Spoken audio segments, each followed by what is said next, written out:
সে রাতটা ছিল পূর্ণিমা।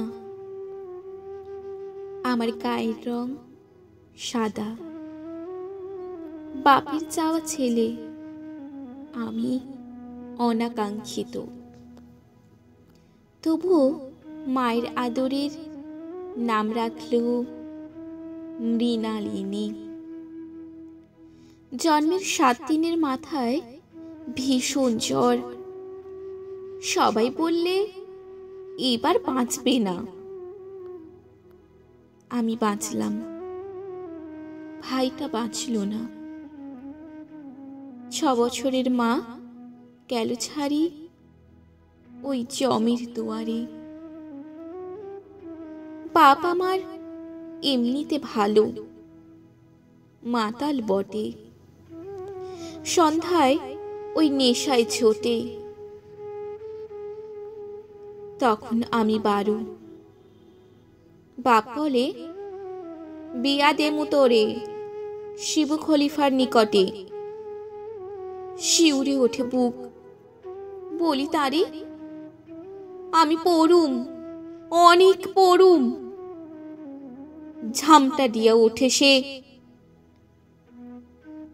তারপর 2 বছর।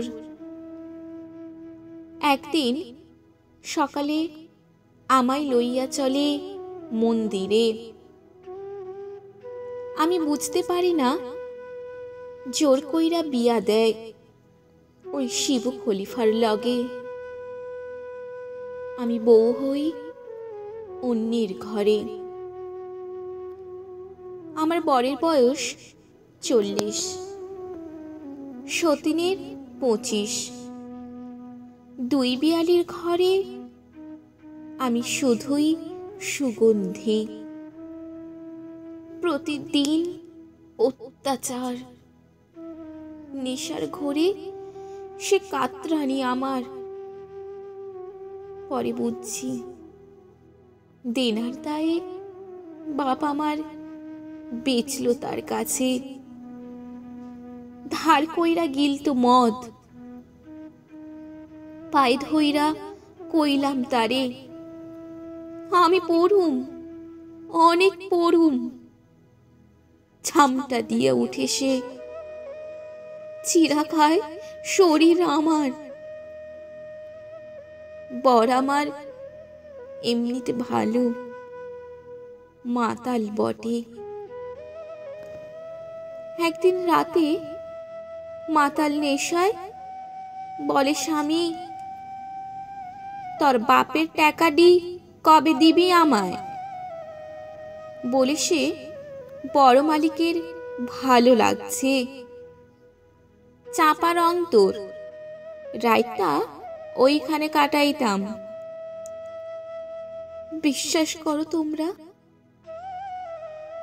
গেছি আমি সেদিন শোধাতে বাপের ঋণ।